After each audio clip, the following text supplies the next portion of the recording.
When I was an engineer, what I found was that engineers felt that they were left out of the conversation of spirituality, and because the language made no sense to an engineer. And I wrote a little book, it was a workbook called Awakening to Zero Point, in engineering terms to describe what's happening, what I saw happening in the late 1980s. And it caught on and was Xerox copied and ended up becoming its own book and its own phenomenon. And it described what we knew then. And for the most part, it's pretty accurate. There's some things that have changed. The bottom line was that within the changes that we are all feeling in our lives, as we look for reasons, say, what in the world is going on? You know, what's happening with the weather? What's happening? It seems like everybody's going to war. What's happening with my body? I don't sleep the way I used to. Or, my relationships have gotten really intense. As different as those all seem from one another, they're all related. What we know is that technically, and when I was a geologist, I could see this happening. The magnetic field of the Earth is in decline. It has been for the last 2,000 years. It looks like a chart on the New York Stock Exchange on a bad day. It's started declining. It's never gone back. So we're at the lowest point in planetary magnetics now that we have been in the last 2,000 years. We have seen Earth have this experience in the geologic record. We've seen this happen at least 14 times in the last 4.5 million years. And every time it happens, it precedes a flip, a 180-degree reversal of the magnetic field. So they get weaker and weaker. The magnetic fields decline. They get weaker and weaker and weaker until they drop to zero for a period of a few days, it looks like. Then the field reverses, and what used to be North Pole is South, the South Pole becomes North, and the fields begin to get stronger and stronger and stronger. The last time this happened looked like it was around maybe 9 to 11,000 years ago. At that time, we saw the melting of the last ice age. A lot of people believe Atlantis was here during that time, and as the ice melted, oceans rose, and that's why we don't see the continent of Atlantis anymore. There's a whole program we could do on that. We know that those fields are declining. We know that's a fact. The scientists have believed that it's linear, that you can know where it was 50 years ago and know where it is today and draw a straight line and say this is where it's going to be. Based on that, they say it's about another 2,000 years before we go into a zero reversal.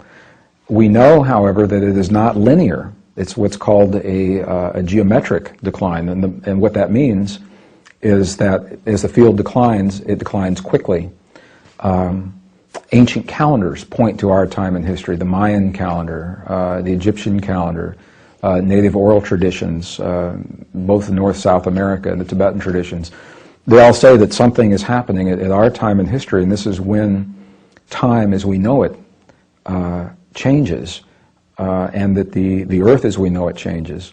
So scientists only within the last couple of years, mainstream publications have now admitted, they say, yes, we are in the early stages of a magnetic reversal. We don't know what that means. What we do know is that we're linked to those fields.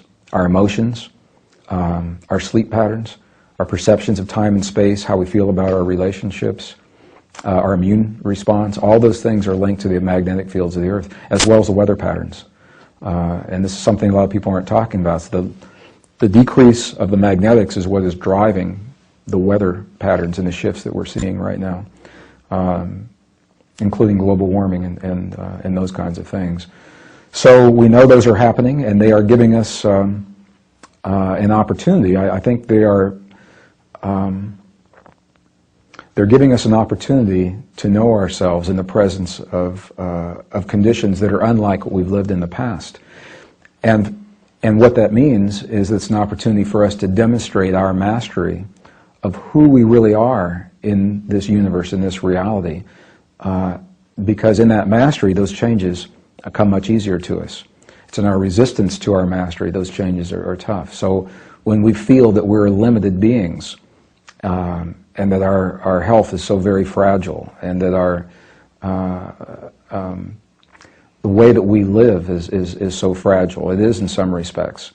In other respects, it's a direct mirror of what's happening inside of our bodies.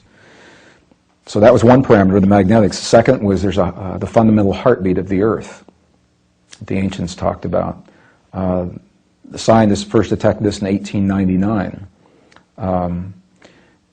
It's measured a number of different ways, but the bottom line is we know that that fundamental heartbeat is speeding up.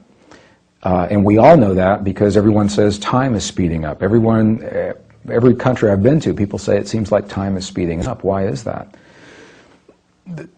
Every cell in our body is in resonance, trying to keep time with the heartbeat of our Mother Earth. And as that heartbeat increases, our cells are trying to metabolize and maintain their existence and match that increase. And we perceive that change as time speeding up. So to us, it feels like things are going faster because they are in that respect. Those two parameters together are physical parameters that can be measured that tell us where we are at this time in history.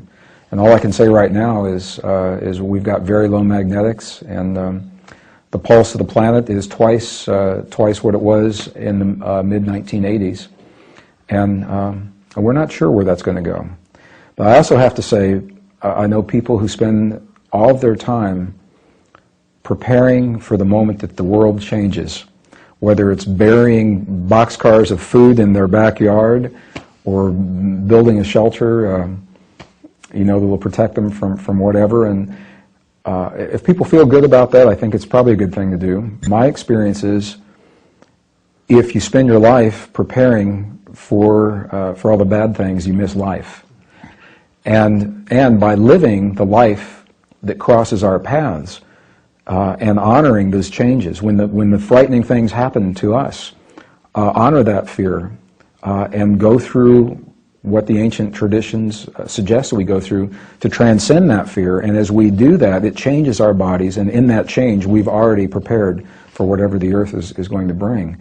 Because as we change our beliefs, we are tuning our bodies to that pulse of the earth and to those magnetics. So rather than resist those things, the changes in the earth and the changes in our lives are the same, rather than separate, as some people would like to keep them separate. It's easier to think of them